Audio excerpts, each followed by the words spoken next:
Have you ever had a dream of a lost soul in purgatory?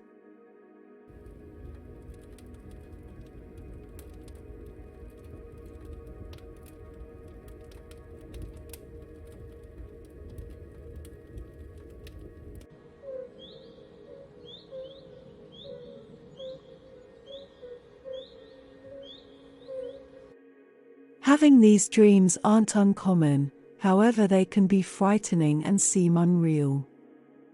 Well, having a dream of someone who has departed may hold a very special meaning. There are many recorded occurrences of the dead appearing in dreams and even in physical form.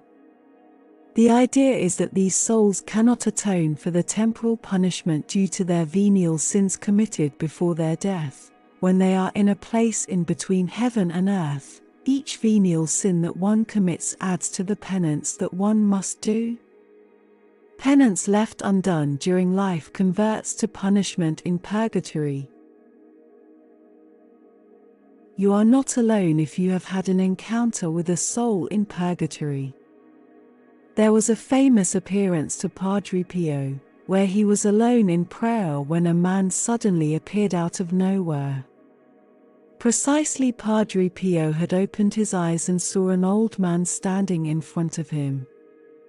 He was so surprised of the presence of this person, and he explained in his testimony that, "I could not imagine how he could have entered the friary at this time of night since all the doors are locked."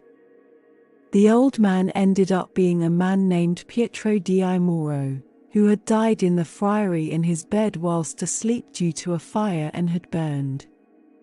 The man had asked for a holy mass dedicated to him in order to be freed, and that God had permitted him to do so.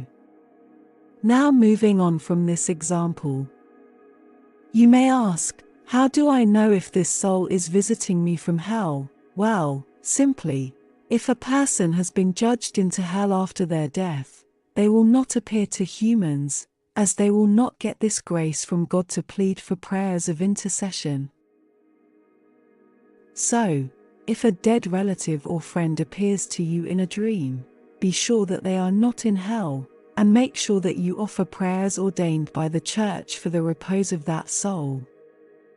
Knowing all this, we can conclude that souls certainly know that they are in purgatory. Their wills are aligned with God's will for them. They are happy to submit to His justice, painful though it may be. At the same time, they are in great peace, because they know they are destined for heavenly bliss.